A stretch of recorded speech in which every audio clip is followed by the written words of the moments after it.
તણછા ગામ નજીક ST bus અને કંડક્ટર વચ્ચે અકસ્માત સર્જાતા મુસાફરો ઇજાગ્રસ્ત બન્યા। ધારાસભ્ય ડીકે સ્વામીએ ઇજાગ્રસ્તોની મુલાકાત લઈ સાંત્વના આપી। આમોદ તાલુકાના તણછા ગામ નજીક બસ અને કન્ટેનર ટ્રક વચ્ચે આજરોજ સવારે 11 કલાકે અકસ્માત સર્જાતા બસમાં બેઠેલા 7 થી વધુ મુસાફરોને નાની મોટી ઇજા પહોંચી હતી। અકસ્માતને પગલે આમોદ પોલીસ તાત્કાલિક ઘટનાસ્થળે પહોંચી આગળની તપાસ હાથ ધરી હતી તેમજ ઇજાગ્રસ્તોને 108 મારફતે આમોદ સામૂહિક આરોગ્ય કેન્દ્ર ખાતે લાવી સારવાર આપવામાં આવી।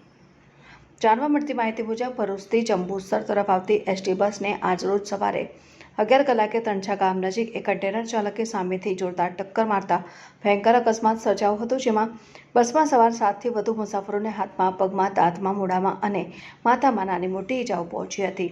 એસટી બસ અને કન્ટેનર ચાલકને ગંભીર ઇજાઓ પહોંચી હતી। અકસ્માતને પગલે ટ્રાફિક જામ થઈ જતા આમોદ પોલીસે ઘટના સ્થળે પહોંચી ટ્રાફિક હળવો કર્યો હતો અને બસમાં ઇજાગ્રસ્ત બનેલા મુસાફરોને 108 મારફતે આમોદ સામૂહિક આરોગ્ય કેન્દ્ર ખાતે લઈ જવાયા હતા, જ્યાં પ્રાથમિક સારવાર આપ્યા બાદ કેટલાક ઇજાગ્રસ્તોને ભરૂચ રેફર કરવામાં આવ્યા હતા। એસટી બસના કંડક્ટરે જણાવ્યું કે અમારી બસ અમારી લાઇન ઉપર ચાલી રહી છે ત્યારે સામેથી આવતા કન્ટેનરના ચાલકે બસને ટક્કર મારી હતી। ડ્રાઈવરની સમય સૂચકતાથી મોટો અકસ્માત થતા રહી ગયો।